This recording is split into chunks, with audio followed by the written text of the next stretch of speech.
So it's the 29th of August 2023, 1:30 in the afternoon. I've been banging on for years about this big change that's coming up over the next couple of years. Pluto moving into Aquarius, Uranus moving into Gemini, Saturn and Neptune moving together from Pisces into Aries. The one thing they all have in common is that they're all moving from astrological feminine signs into masculine signs. Now, one way of looking at this is that the more passive, receptive, sensual side of our energies is going to give way to a more projective, assertive and dynamic way of behaviour and expressing ourselves, both individually and collectively. But I find that opposites reflect. And as we collectively move from the feminine into the masculine, so this concept of the divine feminine is becoming more and more established in contemporary society. As a result, the kickback, the last gasp desperation of the old patriarchal masculine stereotypes trying to cling on to some vestige of power becomes stronger and stronger, smaller and smaller, but stronger and stronger. And this is evinced in a number of different ways as represented by certain individuals around the globe. We have the ongoing war in Russia with Ukraine, where the main protagonist of the Russian war effort, who turned on his master, Yevgeny, I can't pronounce his name, was killed or had a plane accident. It's amazing how many people in Russia fall out of windows or have plane accidents. Obviously it was an accident. I'm not saying anything else because I value my safety. The opposite side of the political divide and in the opposite side of the globe, the Donald Trump, the wannabe next president of the United States, was arrested and had a mugshot taken, which everyone's seen the picture. It looks, he's glowering at the camera. It looks positively satanic. But within hours of that photo being taken, it was being released on posters, on mugs, on tea towels, and it's raised over $7 billion. 7 million. 7 million, it must be billion, can't be billion, mind you never know with Trump. $7 million in terms of funding for his election campaign and his defence campaign.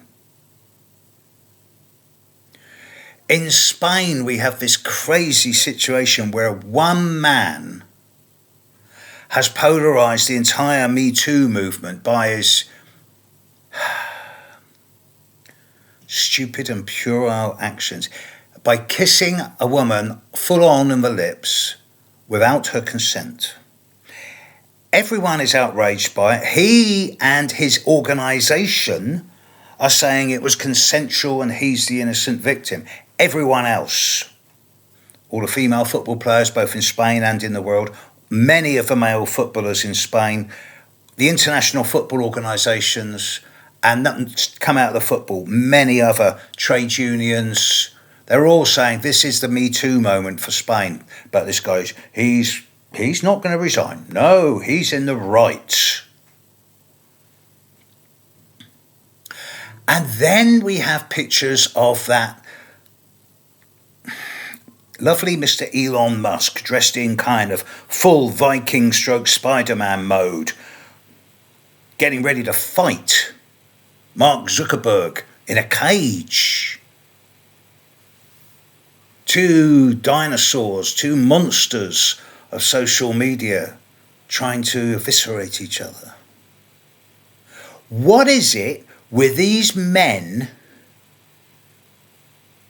and their desire to push themselves forward and to promote themselves as being strong, big, macho, unstoppable?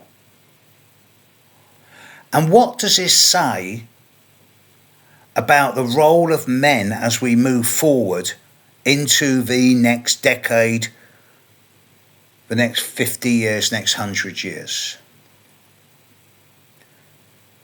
Speaking as a man, I can't be objective about this because I'm aware of male urges. I'm no saint.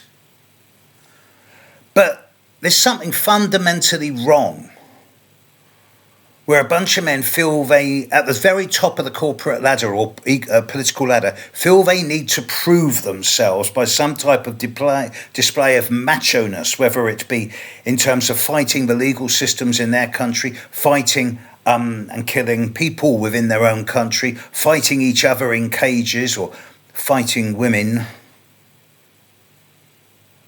We are seeing the downfall, finally, of the patriarchy. The old men in skirts who have run the belief systems that have been imposed upon us for hundreds, if not thousands of years, are rapidly falling by the wayside. The divine feminine is not exclusively women or female. It is about our own capacity for empathy, compassion, kindness, and spirituality.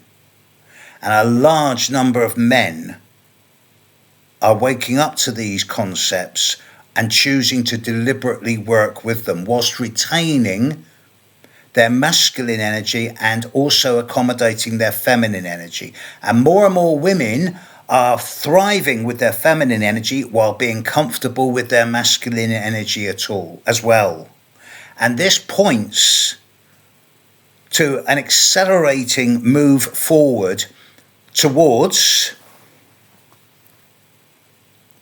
a balance point sometime in the near future where, despite the desperate attempts by old vested interests to retain the old status quo, a new relationship between femininity and masculinity is coming, and not a moment too soon. Because if this doesn't happen, what type of future are we going to move into? What are we bringing our children, grandchildren, great-grandchildren into? This type of stereotyping, this doesn't work anymore. It's time for a reboot. And that's what I think all the outer planets moving into masculine signs is going to do. It's going to transform, regenerate, restructure, and bring a bit of upheaval into all the old ways of being. And not a moment too soon. Catch you later, world. Bye.